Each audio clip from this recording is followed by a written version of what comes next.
بعض دعائیں جو نبی اکرم صلی اللہ علیہ وسلم نے دم کیا اپنے نفس پر جب آپ بیمار ہوتے تھے، تو آئیے وہ دعائیں آپ کے سامنے رکھتا ہوں۔ دیکھیے یہ تمام باتیں دنیاوی علاج کے ساتھ چل رہا ہے، آپ دنیاوی علاج کراتے ہوئے یہ تمام کام کر رہے ہیں، یاد رکھیے۔ میں نے یہ نہیں کہا آپ سے کہ آپ دنیاوی علاج چھوڑ دیجیے اور باقی یہی کرتے رہیے، کافی ہے۔ آپ دواخانے بھی جائیے، لیکن پہلے یہ ہوگا اور ساتھ میں پھر علاج کرواتے رہیے اور پھر صبر کرتے رہیے، اللہ سے دعا کرتے رہیے۔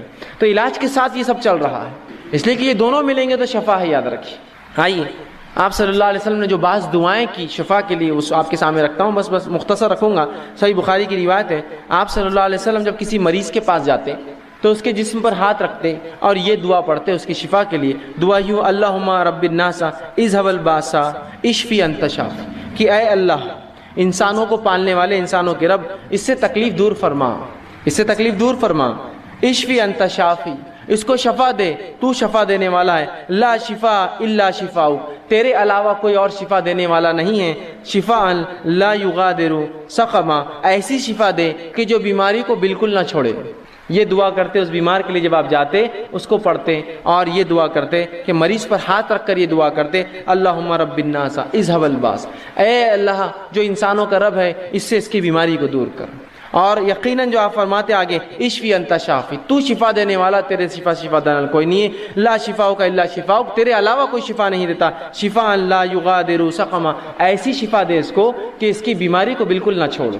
تو ہم بھی جب مریض کے پاس جائیں، کوئی گھر میں مریض ہو جائے، یہ دعا اس کے جسم پر ہاتھ رکھ کے پڑھیے، دیکھے شفا ملیں گی، ساتھ میں علاج بھی بہرحال کراتے رہیں۔ اسی طرح صحیح مسلم کی روایت ہے، ایک شخص نے آپ صلی اللہ علیہ وسلم کے سامنے درد کی شکایت کی، کہا اللہ کے رسول مجھے تکلیف ہو رہی ہے، کسی کا اعضاء میں درد کی شکایت کی۔ نبی اکرم صلی اللہ علیہ وسلم جب یہ سنا، اس کی درد کی شکایت سنی، تو آپ نے فرمایا کہ تو اپنے اس اعضاء پر جہاں تکلیف ہے اپنا سیدھا ہاتھ رکھ اور 3 بار بسم اللہ پڑھ۔ پیٹ دکھ رہا ہے، پیر دکھ رہا ہے، اچانک سر میں درد شروع ہوا، پتہ نہیں لوگ کیا کیا کرواتے ہیں۔ سنت سے یہ ہے کہ ہاتھ رکھو اور 3 مرتبہ آپ نے فرمایا بسم اللہ پڑھ، اور اس کے بعد آپ نے فرمایا اور کہا کہ 7 مرتبہ پھر یہ پڑھ، 3 بار ہاتھ رکھ کے کہے بسم اللہ بسم اللہ بسم اللہ کے نام سے، اور اس کے بعد 7 مرتبہ یہ پڑھ، اور آپ نے فرمایا اعوذ بعزت اللہ وقدرتہ، کہ میں اللہ کی بڑائی اور اس کی قدرت کی پناہ لیتا ہوں، من شر ما اجد وحاذر، اس چیز سے جو میں محسوس کر رہا ہوں یا جس کا مجھے اندیشہ ہو رہا ہے۔ تو 3 بار پہلے بسم اللہ کہے اور 7 مرتبہ یہ دعا پڑھے، تو رسول اللہ فرماتے ہیں اللہ رب العزت اس کو جو ہے شفا دیتا ہے۔ اسی طرح صحیح مسلم کی روایت ہے، آپ صلی اللہ علیہ وسلم فرماتے ہیں کہ آپ صلی اللہ علیہ وسلم ایک مرتبہ بیمار ہو گئے، جبرائیل علیہ السلام آئے اور نبی اکرم صلی اللہ علیہ وسلم پہ رقیہ کیا، دم کیا ایک دعا پڑھ کر۔ جبرائیل علیہ السلام نے کیا دعا پڑھی تھی؟ حدیث میں لفظ آتے ہیں، آپ صلی اللہ علیہ وسلم نے صحابہ کو سنا، کہا بسم اللہ ارقیک، کہ میں اللہ کے حکم سے تجھ پہ جو ہے دم کرتا ہوں۔ جبرائیل علیہ السلام آئے اور رسول اللہ پر یہ دعا پڑھ کر دم کی، بسم اللہ ارقیک، کہ اللہ کے نام سے میں تجھے دم کرتا ہوں، من کل دائن یوزیک، ہر اس بیماری سے جو تجھے نقصان دہ ہے، من شر کل نفس، اور ہر نفس کے شر سے اللہ تجھے محفوظ رکھے، وعین حاسد، اور ہر نظر لگانے والے کی نظر بد سے تیری حفاظت کرے، اللہ یشفیک، اللہ تیری جو ہے تجھے شفا دے، بسم اللہ ارقیک، میں اللہ کے حکم سے تجھ کو جو ہے دم کرتا ہوں۔ یہ دعا جبرائیل علیہ السلام نے نبی اکرم صلی اللہ علیہ وسلم پر دم کی۔ اسی طرح معوذتین آپ پڑھ سکتے ہیں، اسی طرح سورہ جو ہے فاتحہ پڑھ کر ہم دم کر سکتے ہیں۔ یہ تمام کے بڑے فضائل آتے ہیں، یاد رکھیں۔ ہم نے یہ تمام چیزیں بہرحال آج چھوڑ دی ہیں، اور ایسی تمام وہ دعائیں جو قرآن سے اور سنت نبوی سے ثابت ہے آپ پڑھ سکتے ہیں۔ میں نے تو 2-4 نمونے کے طور پہ رکھی، یہ اگر پڑھ کر ہم کریں گے تو آپ دیکھیے جہاں دوا سے بھی علاج کا کچھ حصہ ہو رہا ہے، وہیں یہ دعائیں بہت حد تک نفسیاتی طور سے ہمیں جو مرض سے دور کر دیں گی، یا کم از کم بیماری ختم نہ بھی ہو تو ہم ایک مضبوط ایک مومن بنے رہیں گے۔ ہم آہو بکا نہیں کریں گے، تقدیر کو کوسیں گے نہیں، اللہ کو برا بھلا نہیں کہیں گے، اللہ سے بدگمانی نہیں کریں گے کہ ہم ہی بیمار ہونا تھا کہ اللہ ہمارا ہی گھر ملا تھا کیا، مائچ ملا تھا کیا۔ کم از کم یہ تسلی رہیں گے انسان کو، نفسیاتی وہ مضبوط اور قوی رہیں گا، چاہے جسمانی اعتبار سے کتنا لاغر اور بیمار ہو چکا ہو۔ تو یہ دعائیں بڑی اہمیت رکھتی ہے، یاد رکھیں۔ اسی سیدھا سجدہ ٹھیک، اسی طرح سجدہ تلاوت کی دعا وہ دیکھ لیتے ہیں۔ تو سجدہ تلاوت کے تعلق سے جو علماء نے یہ کہا ہے، اس کو نماز کے سجدے پر قیاس کیا ہے اور کہا ہے کہ اس کے اندر آپ چاہے تو کچھ یاد نہ ہو تو سبحان ربی الاعلیٰ جو ہے پڑھ سکتے، ٹھیک ہے، 3 بار، جیسے عام نمازوں میں ہم لوگ پڑھتے ہیں سبحان ربی الاعلیٰ 3 مرتبہ پڑھ لیں کافی ہو جائیں گے۔ لیکن ماں عائشہ رضی اللہ عنہا کی کچھ روایتیں ہیں جس میں انہوں نے اللہ کے رسول صلی اللہ علیہ وسلم کی رات کی نماز کا ذکر کیا، جو ابو داؤد کی روایت ہے، اور فرماتی ہے کہ اللہ کے رسول صلی اللہ علیہ وسلم رات کو سجدہ تلاوت کرتے اور اس میں دعا کرتے اور تکرار کرتے مطلب اللہ قبول کرے بول کے بہت زیادہ اس دعا کو کرتے. وہ دعا کے الفاظ بھی آپ کے سامنے رکھ دیتا ہوں جو سجدہ تلاوت میں نبی اکرم صلی اللہ علیہ وسلم کیا کرتے تھے. اور دعا یوں ہے، آپ فرماتے اور کہتے ہیں سجد وجہ للذی خلقہ وشق سمعہ وبصرہ بحولہ وقوتہ. یہ آپ اس میں دعا پڑھتے ہیں. اس کا ترجمہ ہے میرا چہرہ اس ہستی کے لیے سجدہ ریز ہے جس نے اسے پیدا کیا اور اپنی طاقت و قوت سے اس کے کان اور آنکھیں بنائی. تو آپ سجدہ کرتے اور یہ دعا پڑھتے ہیں تو آپ کو ہم یہ پڑھ سکتے. نہ یاد ہو تو سبحان ربی الاعلیٰ 3 بار پڑھ لیں. اس کے بعد یہ دعا کے بعد آپ اور ایک دعا اضافہ کرتے ہیں. وہ الفاظ کیا ہے؟ اوپر کی دعا پڑھنے کا دوسری دعا اضافہ کرتے ہیں فتبارک اللہ احسن الخالقین. آپ یہ دعا پڑھتے ہیں جس کا معنی ہے اللہ بہت بابرکت اور بہترین تخلیق کرنے والا. یہ اضافہ کرتے ہیں. تو ہم بھی چاہے تو یہ فتبارک اللہ احسن الخالقین یہ بھی اضافہ کریں اوپر دعا کے ساتھ. نہ یاد ہو تو پھر سیدھا آپ عام سبحان ربی الاعلیٰ پڑھ لیں. انشاءاللہ 3 بار یہ کافی ہو جائیں گے. ٹھیک. اسی طرح ایک اور دعا جو نبی اکرم صلی اللہ علیہ وسلم پڑھا کرتے تھے، تھوڑا سا حدیث لمبی ہے لیکن سنا دیتا ہوں. جامع ترمذی کی روایت ہے. ابو سعید خدری رضی اللہ عنہ کے ساتھ یہ واقعہ ہوا تھا، لیکن روایت جو کرتے ہیں وہ روایت کے الفاظ دیکھیے اس طرح سے کہ عبداللہ ابن عباس رضی اللہ عنہ فرماتے اور کہتے ہیں کہ ایک شخص، اور ایک شخص کون تھے؟ ابو سعید خدری رضی اللہ عنہ. ایک شخص نبی اکرم صلی اللہ علیہ وسلم کے پاس آیا اور آپ سے عرض کیا کہ میں نے رات میں خواب دیکھا. خواب میں یہ دیکھا کہ میں ایک درخت کی طرف منہ کر کر نماز پڑھ رہا ہوں. میں نے جب سجدہ تلاوت کیا، خواب میں دیکھ رہے ہیں کہ خواب میں نماز پڑھ رہے ہیں، ایک درخت کی طرف منہ ہے اور سجدہ تلاوت کر. جب میں نے رات میں خواب میں سجدہ تلاوت کیا تو درخت نے بھی میرے ساتھ سجدہ کیا خواب، اور اس درخت نے یہ دعا پڑھی. خواب میں بتایا جا رہا ہے اس جھاڑ نے، اس پیڑ نے، اس درخت نے یہ دعا پڑھی. کیا دعا پڑھی سنیے. اللہم اکتب لی بہا عندک اجرا وزعنی بہا وزرا واجعلہا لی عندک ذخرا وتقبلہا منی کما تقبلتہا من عبدک داؤد. یہ دعا وہ جھاڑ پڑھ رہا تھا. ترجمہ اس کا یہ، اللہ اس سجدے کی وجہ سے میرے لیے اپنے پاس اجر لکھ دے اور اس کے سبب مجھ سے گناہوں کے بوجھ کو اتار دے، اور اس سجدے کو میرے لیے اپنے پاس ذخیرہ بنا دے، اور اس سجدے کو میری طرف سے قبول کر لے جیسے تو نے اپنے بندے داؤد سے قبول کیا تھا. یہ دعا وہ جھاڑ پڑھ رہا تھا. عبداللہ ابن عباس رضی اللہ عنہ فرماتے اور کہتے ہیں کہ نبی اکرم صلی اللہ علیہ وسلم جب آیت سجدہ تلاوت کی تو میں نے آپ کو سجدے میں وہی دعا پڑھتے سنا جو اس شخص نے جھاڑ کی دعا کہہ کر اللہ کے رسول کو سنایا تھا. سمجھ کے بات خواب کے ذریعے ایک صحابی کو بتائی گئی دعا اللہ کے رسول نے جب سنی تو آپ نے سجدے میں پڑھی تو پتا چلا یہ دعا بھی کو پڑھنا چاہے تو پڑھ سکتا ہے. یہ تو تینوں دعائیں سجدہ تلاوت کی دعائیں ہیں. یاد نہ ہو تو میں نے آپ کو رکھ دیا سبحان ربی الاعلیٰ پڑھ لیں 3 بار، انشاءاللہ اسی کافی ہو جائیں گے. آگے بڑھتے ہیں، اس لیے آخرت میں بہت کثیر اس کا بدلہ ملے گا. ٹھیک ہے. اسی طرح اب جو میں نے کہا دعائیں قبول ہونے کی 3 صورتیں ہیں، اس میں سے جو 3 صورتیں ہیں اس میں سے جو ایک صورت اللہ ہو دعا کو قبول کرتا ہے، اس جو سٹیپ جو پہلا قبول جو اللہ ہو کرتا ہے، اس کے پھر 2 طریقے اللہ کے قبول کرنے کے. اللہ ہر دعا قبول کرتا ہے. دعائیں 3 شکل میں قبول ہوتی ہیں. ہو آخرت میں بدلہ اس کے برابر مصیبت ڈالتا ہے. تو جو پہلی شکل اللہ قبول کرتا ہے، اس قبول کرنے کی پھر 2 شکلیں ہیں. اس قبول کرنے کی 2 شکلیں وہ کیا ہے؟ پہلی شکل یہ ہے دعا مانگی تبھی قبول ہو گئی. آج میں نے دعا کی کل نتیجہ آ گیا، آج میں نے دعا کی پرسوں نتیجہ آ گیا، آج میں نے دعا کی 1 مہینہ بعد رزلٹ تھا میرا اور وہی آیا جو میں چاہتا تھا. تو یہ ہوا فوراً حال میں، مطلب بالکل آپ دیکھ سکتے ہیں اس کی دعا فوراً قبول ہو گئی آپ کی. اور کبھی اس دعا کو اللہ بعد میں قبول کرتا ہے بہت لمبے عرصے کے بعد. کتنا عرصہ ہم نہیں جانتے، بہت دن بعد بھی کرتا ہے. لیکن تو جو پہلی شکل ہے پھر اس کے 2 ٹائپس ہوتے ہیں. پہلا فوراً، دوسرا تھوڑا وقت کے بعد. آئیے اس کی مثالیں ہم دیکھتے ہیں. جس میں دعا جو فوری قبول ہو جاتی ہے اس کی ایک مثال ہے. صحیح بخاری کی روایت ہے. آپ صلی اللہ علیہ وسلم فرماتے ہیں 3 لوگ تھے بنی اسرائیل سے اور وہ جنگل میں تھے. زوردار بارش ہونے لگی. تینوں نے گفا میں پناہ لے لی. اچانک اوپر سے ایک پتھر گرا اور گفا کی منہ پہ آ کے لگ گیا. گفا بند ہو گئی. تینوں نے کہا اپنے اپنے نیکی کا وسیلہ تلاش کرو اور اللہ کے سامنے ایسی نیکی بیان کرو جو نیکی خالص اللہ کے لیے کی ہوں گی تاکہ یہ مصیبت ٹل جائے.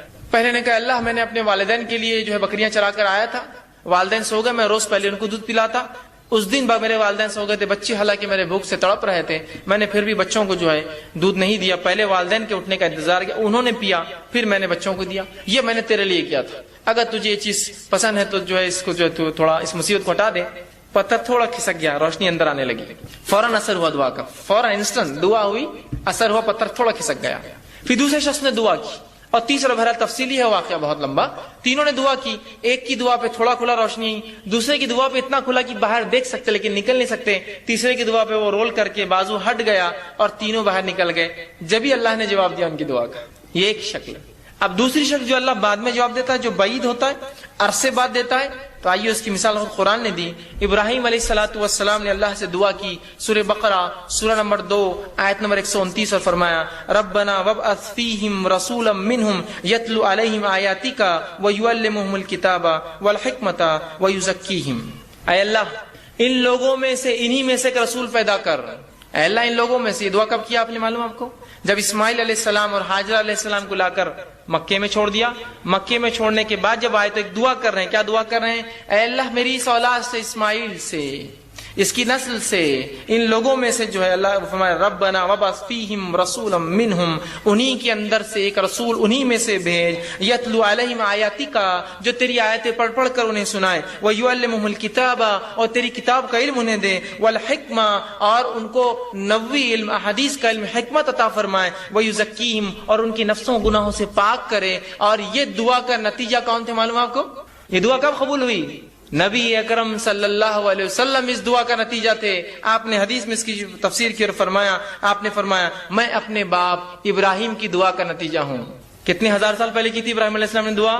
قبول کب ہوئی؟ وہ انہی میں سے رسول آیا، آخری نبی عرب تھے، اسماعیل علیہ السلام کی نسل تھے، لیکن ہزاروں سال بعد دعائیں رائے گاہ نہیں جاتی ہے، اثر لاتی ہی اثر ہو فوراً یا بعد میں، اور بعد کی فوراً کی مثال بھی میں رکھ دی، بعد کی مثال بھی رکھ دی آپ کے سامنے۔ تو اللہ کے رسول ابراہیم علیہ السلام کی دعا قبول ہوئی، ہر دعا قبول ہوتی ہے، میری آپ کی بھی ہوتی ہے، لیکن فوراً نہیں ہوئی، کئی ہزار سال بعد اسی نسل میں اسماعیل علیہ السلام سے ایک نبی آئے۔ دعائیں خوب دیجیے، خوب دعائیں دیجیے، یہ دعائیں پتہ نہیں کب اثر لائیں، کتنے نسلوں بعد لائیں گی۔ ابراہیم علیہ السلام کی دعا ہزاروں سال بعد رنگ لائی، 3000 3,500 4,000 سال بعد دعائیں کرنا چاہیے، اس کے بڑے فضائل یاد رکھیے۔ تو 3 شکلوں میں سے پہلی شکل کی 2 قسمیں ہیں کہ فوراً اور دیر سے، لیکن یاد رکھیے اللہ رب العزت دعا قبول کرتا ہی ہے، دعا کبھی رائے گاہ نہیں جاتی۔ کبھی اپنی دعاؤں سے مایوس مت ہوئیے کہ میں نے دعا کی اور قبول نہ ہوئی۔ اسی طرح سمجھتے ہیں تو اس کو مسئلہ بتائیے، خود بھی دعا کرے، یہ نہیں کہ آپ بری ہو گئے نہیں انہوں کر رہے دعا، وہ بھی دعا کرے تو یہ بھی جائز ہے، ایسا کروایا جا سکتا ہے، ٹھیک۔ اسی طرح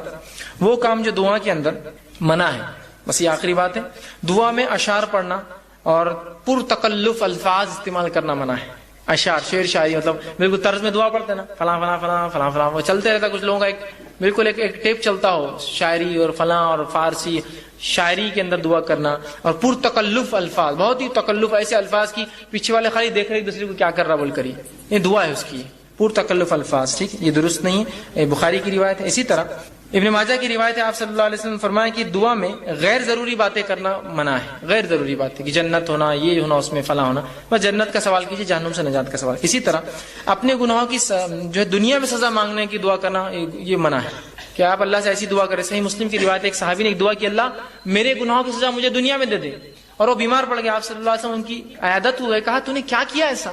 تو کہا اللہ کے رسول میں نے ایک دعا کی، اللہ میرے گناہوں کی سزا دنیا میں دے۔ تو کہا کیا تیرے میں اتنی طاقت ہے جو دنیا میں گناہ کی سزا تو بھگت سکے؟ کہا تو نے یہ دعا کرنا تھا، ربنا آتنا فی الدنیا حسنۃ، اللہ دنیا بھی آسان کر، وفی الآخرۃ حسنۃ، آخرت بھی آسان کر، وقنا عذاب النار، آگ کے عذاب سے بچا۔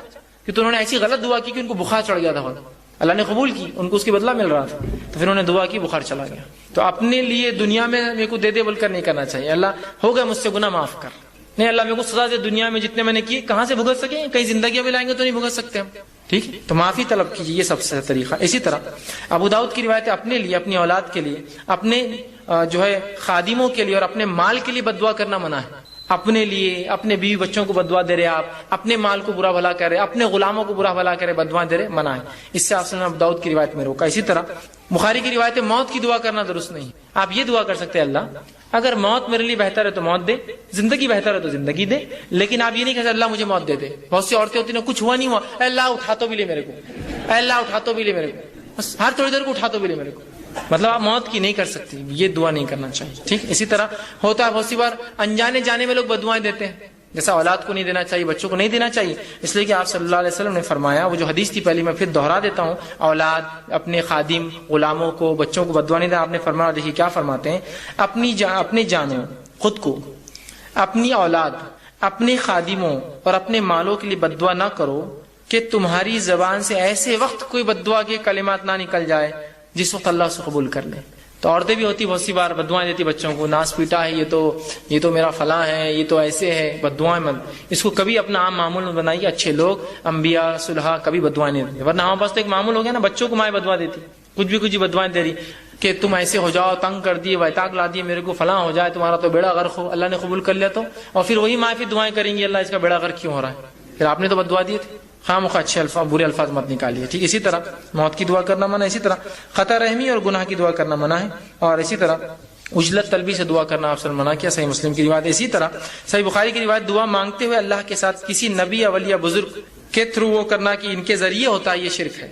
آپ صلی اللہ علیہ وسلم فرمایا اور کہا، بخاری کی روایت ہے، اور فرمایا جو شخص اس حالت میں مرا کہ دعا اللہ کے سوا دوسروں کو شریک ٹھہراتا تھا، وہ جہنم میں جائیں گا۔ کتاب کہتے ہیں، اے فلاں کے تم فلاں کر سکتے ہو، تمہارے ذریعے سے شریک کر رہے ہیں آپ اللہ کے ساتھ، مطلب یہ بھی اتنا ہولڈ رکھتے ہیں کہ اللہ کو منوا سکتے ہیں، شرک کر رہے ہیں آپ اس کے ساتھ، تو یہ نہیں ہوں گی۔ اسی طرح اصل فرمایا، غیر اللہ سے دعا مانگنا سب سے بڑی گمراہی، یاد رکھیے۔ اللہ کے علاوہ ہم دوسروں سے جو دعائیں کرتے ہیں، یہ بہت بڑی گمراہی، یاد رکھیے۔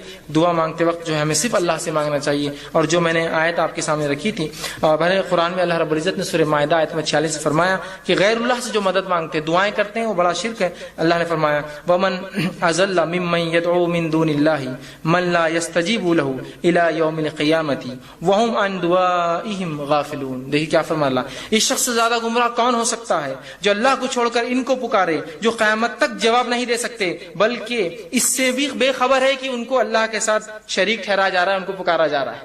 آج انہی سے مانگتے ہیں نا ہم، جو سن بھی نہیں سکتے ہماری بات، بے خبر ہے ہماری باتوں سے، کہاں کہاں جا کے مانگ رہے ہیں آپ، جو سن بھی نہیں سکتا، اس کو پتہ بھی نہیں چلے قیامت دن میرے کو شریک کر دیا تھا اس نے اللہ کے ساتھ، ٹھیک ہے۔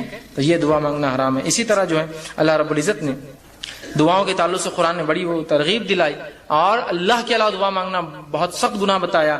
2-3 آیتیں رکھ کے بات ختم کرتا ہوں۔ اللہ رب العزت قرآن میں فرماتا ہے، اور یوں کہتا ہے اللہ رب العزت نے فرمایا، یا ایھا الناس ضرب مثل فاستمعوا لہ، اے لوگوں غور سے سنو، اے انسانوں غور سے سنو، اللہ تمہارے لیے ایک مثال دیتا ہے، ایک مثال دے رہا ہے۔ کیا مثال سنی؟ ان الذین تدعون من دون اللہ لن یخلقون ذبابا ولو اجتمعوا لہ، کہ وہ لوگ جن کو تم اللہ کے علاوہ پکارتے ہو، وہ ایک مکھی بھی پیدا نہیں کر سکتے۔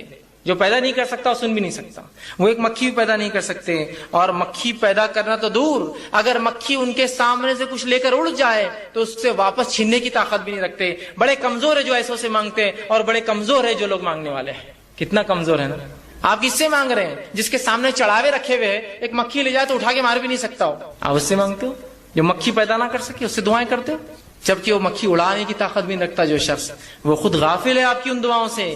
قیامت کا روز انکار کریں گا آپ کے شرک، اللہ میں نے تھوڑی کہا تھا ان سے مجھ سے مانگو، یہ تو یہ لوگ پکڑ لیے مجھے اس کے بعد، ٹھیک ہے۔ اسی طرح یہ جو سورہ حج کی آیت نمبر 73 اور 74 تھی، آگے اللہ رب العزت سورہ ابراہیم آیت نمبر معاف کرنا سورہ فاطر سورہ نمبر 35 آیت 14، 13 اور 14 میں فرماتا ہے، والذین تدعون من دونہ ما یملکون من قطمیر، وہ لوگ جو اللہ کے علاوہ کسی اور کو پکارتے ہیں دعاؤں میں، انہوں نے تو ذرہ بھی پیدا نہیں کیا۔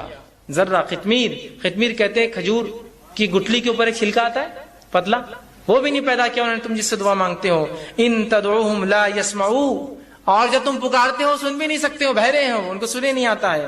دعاکم، تمہاری دعاؤں کو سنتے نہیں ہیں۔ ولو سمعوا ما استجابوا لکم، اور اگر سن بھی لے، کوئی زندہ ہے سن بھی لے تو تمہاری دعاؤں کو قبول نہیں کر سکتا، طاقت نہیں تھی قبول کرنے کی۔ آگے فرمایا، وَيَوْمَ الْقِيَامَةِ يَكْفُرُونَ بِشِرْكِكُمْ، اور تمہارے اس عمل، اس شرک سے انکار کریں گے روز قیامت۔ اللہ ہم نے نہیں بولا تھا ان کو ہم سے مانگو، یہ بعد والے ہم کو پکڑ لیے، تو اپنے شرک کا انکار کریں گے جو تم لوگوں نے کیا ہو۔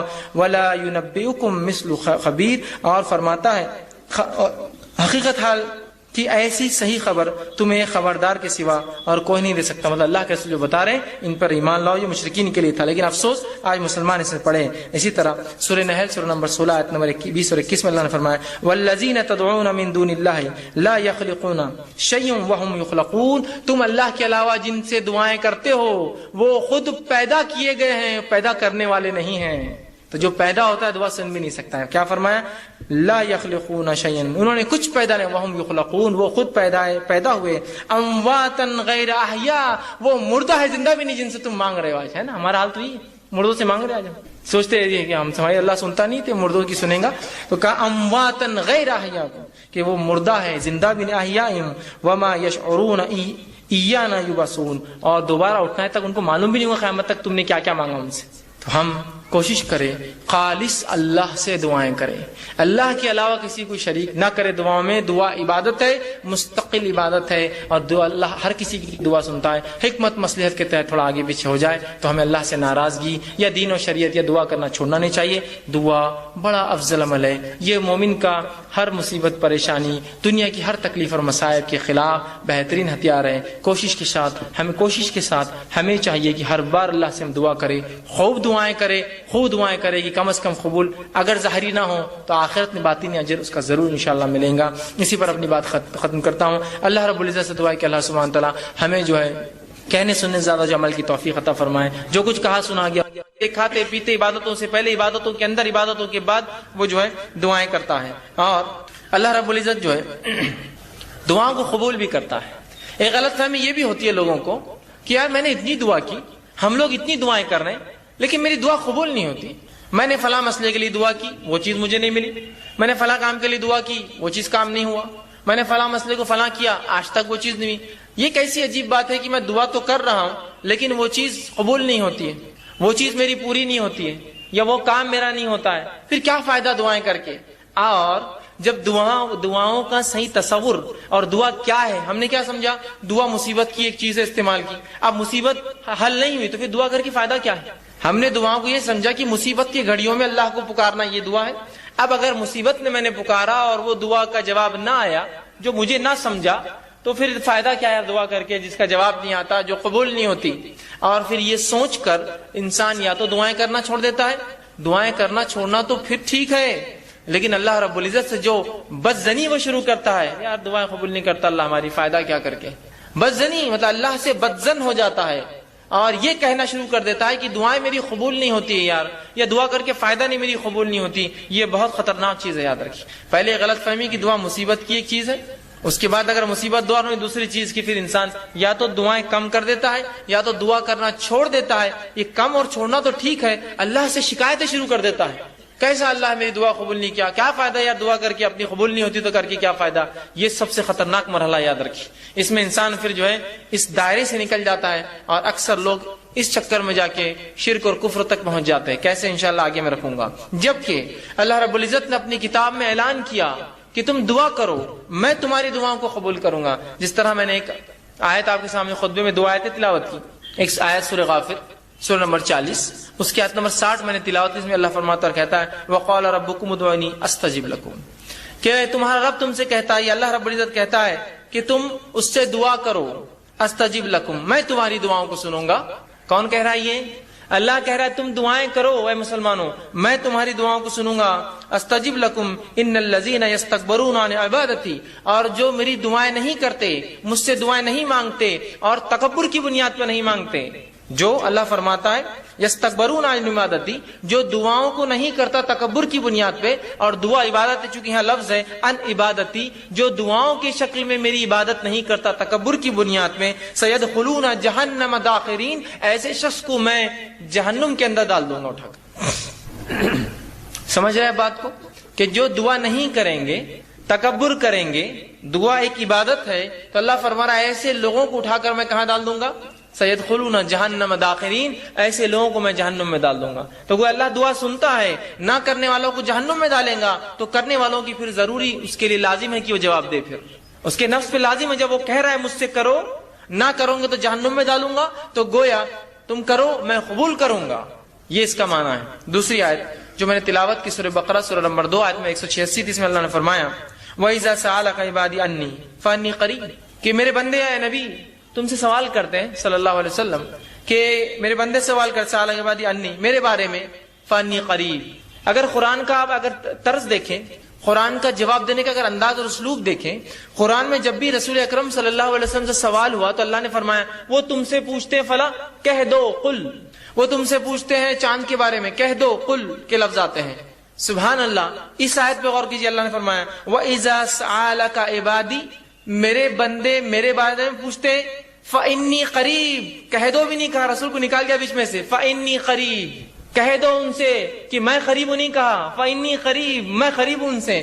مطلب گویا جملے اور الفاظ کے اعتبار سے اس کے اندر قالا کا لفظ بھی نہیں آیا کہ نبی تم کہہ دو قل ان سے، یا قال یہ تم ان سے کہہ دو کہ میں قریب ہوں۔ رسول اکرم صلی اللہ علیہ وسلم کو بھی وہاں سے نکال کر انی قریب سیدھا جواب دیا گیا۔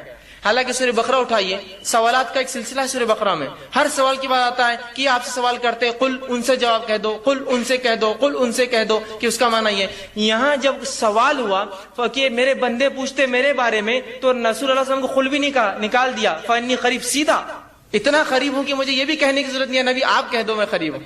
تو کہا وَإِذَا سَأَلَكَ عِبَادِي عَنِّي فَإِنِّي قَرِيب، جب میرے بندے پوچھتے ہیں میرے بارے میں نبی آپ سے کہہ دو کہ میں ان سے قریب ہوں، اجیب الدعوۃ الداعی اذا دعان، اور جو بھی مجھ سے دعا کرتے ہیں میں ان کی دعاؤں کو قبول کرتا ہوں، ان کی دعاؤں کا جواب دیتا ہوں۔ اور فرمایا فلیستجیبوا لی، تو انہیں چاہیے وہ صرف میرے سے ہی دعا کریں، مجھے سے ہی مانگے، ولیؤمنوا بی، اور مجھ پر ایمان لائے، لعلکم یرشدون، شاید کہ وہ ہدایت یافتہ ہو، شاید کہ وہ رشد و ہدایت پر قائم رہے۔ تو یہاں اللہ رب العزت نے اس کی وضاحت کر دی کہ اے لوگو تم پوچھتے ہو میرے بارے میں قریب ہوں، تمہاری دعاؤں کو سنتا ہوں، لہٰذا تم صرف مجھ ہی سے دعا کرنا تاکہ تم جو ہے رشد و ہدایت پر رہو۔ ولیؤمن، ایمان بہرحال شرط ہے ہر چیز کے لیے، تو میں ایمان والوں کی دعائیں قبول کرتا ہوں، اور آگے فرمایا جو ہے تاکہ تم رشد و ہدایت پر قائم رہو۔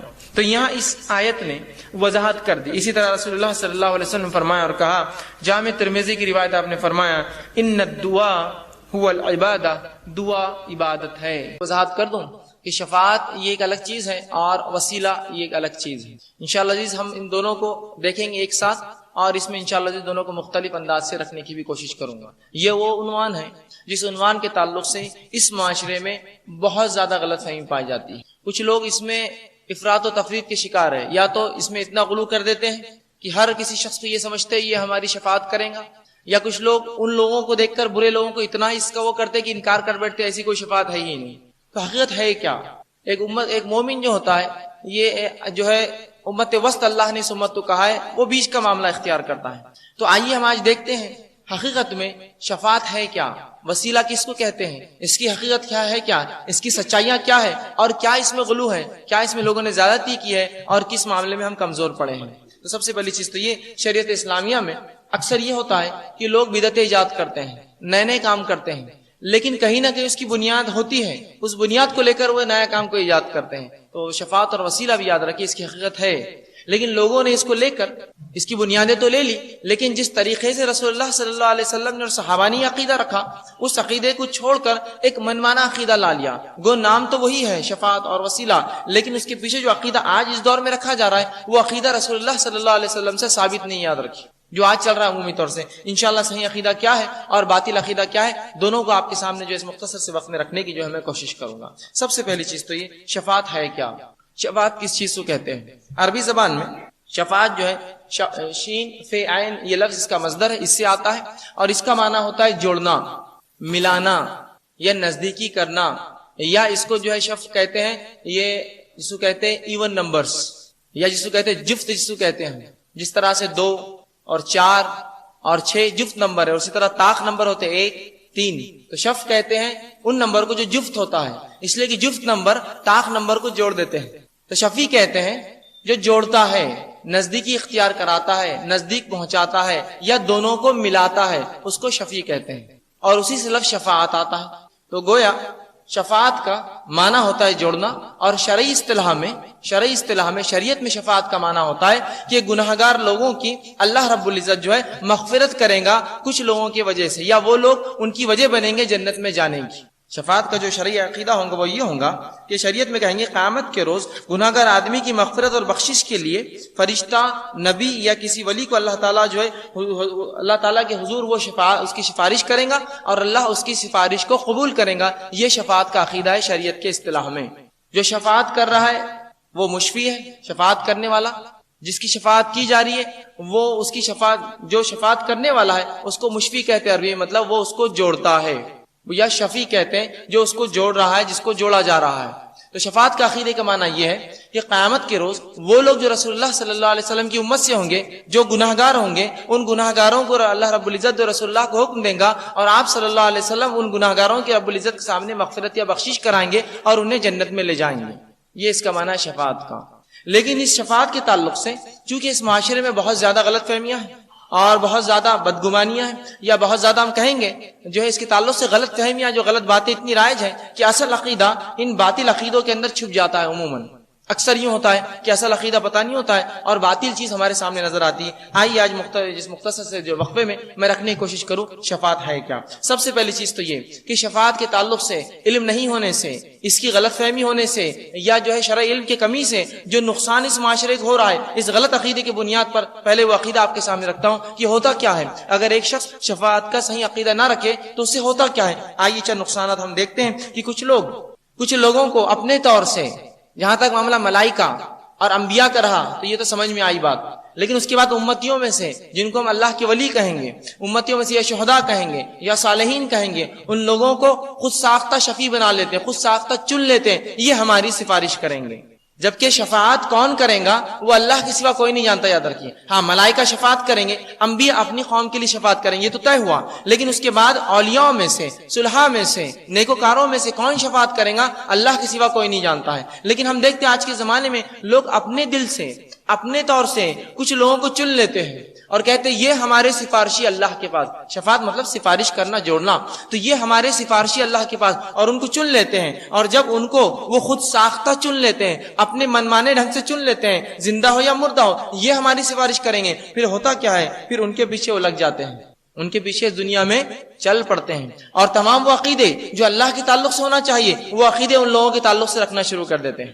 تمام وہ عقائد جو اللہ کے تعلق سے ہونا چاہیے وہ ان لوگوں کے تعلق سے رکھنا شروع کر دیتے ہیں. تو آئیے ہم دیکھتے ہیں اس معاشرے میں اس کا غلط عقیدہ ہونے سے شفاعت اور وسیلے کا نقصان کیا ہوتا ہے. سب سے پہلی چیز تو یہ کہ جب انسان خود ساختہ کسی کو اپنے دل سے اپنا یہ کہتا ہے کہ یہ میری شفاعت کرے گا، یہ میرا مشفی ہے، اس کے ذریعے میں اللہ سے جڑ جاؤں گا، اللہ میری مغفرت کرے گا، جب یہ سوچ لیتا ہے تو پھر وہ اللہ رب العزت اس کی شریعت اور تمام چیزوں سے بے باک ہو جاتا ہے، دستبردار ہو جاتا ہے اور کہتا ہے بس اب میں نے فلاں کا دامن تھام لیا، فلاں کے پیچھے میں لگ گیا، فلاں کو میں نے پکڑ لیا، اب یہ میرا بیڑا جو ہے پار کر دیں گے، یہ میرا معاملہ حل کر دیں گے، یہ اللہ کے نزدیک میری سفارش کر لیں گے اور یہ جو ہے مجھے جنت دلا دیں گے. یہ عقیدہ وہ رکھ لیتا ہے. اور اس کے بعد جو ہوتا ہے وہ یہ ہوتا ہے کہ اللہ تعالیٰ کی دنیا میں مثالیں گڑنے لگتا ہے. ایسا انسان جو خود سے کسی شخصیت کو پکڑتا ہے اور اس سے یہ تصور کرتا ہے کہ یہ میری شفاعت کریں گا، وہ کیا کرتا ہے اللہ کے لیے مثالیں گڑنے لگتا ہے. کیوں مثالیں گڑتا ہے؟ اس لیے کہ اس کو اپنا عقیدہ ثابت کرنا ہوتا ہے، لہٰذا اللہ کے لیے گھٹیا مثالیں گڑنے لگتا ہے. جس طرح سے جج اور وکیل کی مثالیں، ٹرین کا انجن اور پیچھے چلنے والے ڈبوں کی مثالیں، کہ جس طرح سے ٹرین کا انجن چلے جاتا ہے ڈبے خود بخود کھینچے چلے جاتے ہیں. لہٰذا ہم نے جس کو اپنا مشفی مانا ہے، جو ہماری شفاعت کرنے والا ہے، اس کو اگر تھام لے تو جس طرح سے انجن چلا جاتا ہے ڈبے بھی جاتے ہیں، جب وہ جنت میں جائیں گے میں بھی ان کے پیچھے جنت میں چلا جاؤں گا. تو اس طرح کے گھٹیا جو ہے وہ مثالیں اللہ کے لیے گڑھتا ہے. یاد رکھیے. تو وہ کیا کرتا ہے خود ساختہ جب شفیع چن لیتا ہے، یہ سوچ لیتا ہے کہ یہ میری سفارش کریں گے، تو پھر وہ یہ شروع کرتا ہے کہ اللہ کے لیے بری بری مثالیں گڑنا شروع کرتا ہے اور جو ہے سمجھانا ہے، اور دنیا میں افسران بالائے کی مثالیں دیتا ہے یا گاڑیوں کی مثال دیتا ہے اور اس طرح کی جو ہے گھٹیا مثالیں دیتا ہے جو مثالیں شریعت نے نہیں دی. دوسرا جو معاملہ ہوتا ہے، جو غلطی اس سے ہوتی ہے، جب وہ خود ساختہ کسی کو اپنا مشفی بنا لیتا ہے اور یہ سمجھتا ہے کہ یہ میری شفاعت کریں گا، یہ میری سفارش کریں گا، تو شفاعت کا امیدوار خود یہ طے کر لیتا ہے کہ فلاں بزرگ یا فلاں ولی شفاعت کے منصب پر فائز ہے. سیلف اٹیچ کر دیتا ہے اس کو، وہ خود یہ سمجھ لیتا ہے یہ میری شفاعت کریں گے. اصل تو یہ کہ رب فرمائے کہ یہ شفاعت کرنے والے ہیں. ملائکہ اور انبیاء کا معاملہ تو بالکل طے رہا کہ ملائکہ شفاعت کریں گے اور ملائکہ طے شدہ ہے، انبیاء شفاعت کریں گے، انبیاء طے شدہ ہے. لیکن اس کے بعد کی امتیوں میں سے رسول اللہ کی کون شفاعت کریں گا اللہ کے علاوہ کوئی نہیں جانتا ہے. لیکن یہ شخص جو اپنا خود ساختہ شفیع ڈھونڈ لیتا ہے کہ یہ میری شفاعت کریں گا، اللہ کے پاس سفارش کریں گا، وہ کیا کرتا ہے کسی ایک زندہ یا مردہ انسان کو، چاہے مرد ہو چاہے عورت ہو، اس کو پکڑ لیتا ہے اور کہتا ہے یہ میرا سفارشی ہے، اور اس کو سفارش کے منصب پر فائز کر دیتا ہے. اور حالانکہ اس بات کا علم اللہ تعالیٰ کے علاوہ کس کو نہیں کہ کون شفاعت کرے گا اور کون نہیں کرے گا. یہ دوسری غلطی کر بیٹھتا ہے. تیسری غلطی جو کرتا ہے، شفاعت کا امیدوار بخشش اور مغفرت کے لیے اپنے خود ساختہ شفیع کو، جس کو وہ خود سمجھتا ہے کہ یہ سفارش کریں گے، ویسا ہی توکل کرتا ہے اس پر جیسا اللہ پر توکل کرنے کا حق ہے، ویسا ہی بھروسہ کرتا ہے اس پر جیسا اللہ پر بھروسہ کرنے کا حق ہے. مطلب جس طرح سے اللہ پر بھروسہ کرنا چاہیے کہ اللہ کے غضب اور غصے سے ڈرنا چاہیے، اللہ کی خوشی سے خوش ہونا چاہیے، یا وہ کام رضا کے لیے کرنا چاہیے، وہ اپنے خود ساختہ شفیع کے لیے وہ سب کام کرنے لگ جاتا ہے کہ فلاں شخص میری سفارش کریں گے، اگر وہ خوش ہو جائے تو میرا بیڑا پار، اگر وہ ناراض ہو جائے تو میں تو مصیبت زدہ اور جو مشکلوں میں پھنس جاؤں گا، اگر وہ جو ہے مجھ سے راضی ہو گیا تو پھر تو میرا معاملہ درست ہوا، وہ ناراض ہو گیا تو اس کو ویسا ہی خوش کرتا ہے جیسا اللہ کو خوش کرنے کی ضرورت ہے. جب ایک انسان خود سے کسی کو اپنا مشفی سمجھ لیتا ہے، شفاعت کرنے والا سمجھ لیتا ہے، سفارشی منسوب کرتا ہے، تو پھر اس سے ویسی محبت اور ویسا ہی ڈر رکھتا ہے جیسی محبت اور ڈر اللہ کی ہونے چاہیے، ویسی اطاعت اور ویسی فرمانبرداری کرنے لگتا ہے جیسی اطاعت اور فرمانبرداری اللہ کے لیے کرنی چاہیے، اس طرح سے لگ جاتا ہے. اور یہ ہمارے معاشرے میں کوئی خاص چیز نہیں ہے، بالکل عموم آپ پائیں گے کچھ لوگوں کو انہوں نے طے کر لیا، خود طے کر لیا کہ یہ سفارش کریں گے، اور پھر لگے ان کے پیچھے، جو وہ کہتے ہیں اس کے پیچھے کرتے ہیں، حتیٰ کہ جو ہے وہ ایسے کام کرتے ہیں جس کی شریعت نے اجازت بھی نہیں دی ان کو. یہ خود شفیع کے لیے توکل کرنے لگتا ہے جیسا توکل اللہ تعالیٰ پر کرنا چاہیے. پھر وہ آگے کیا کرتا ہے کہ نماز، روزہ، تلاوت، تہجد، صدقہ اور خیرات وغیرہ اللہ کو راضی کرنے کے بجائے یہ شفاعت کا امیدوار خود ساختہ شفیع کے لیے تمام کام کرتا ہے کہ وہ راضی ہو جائے. اللہ کو راضی کرنے کے لیے پھر وہ کام نہیں کرتا جس کو وہ سفارشی سمجھتا ہے.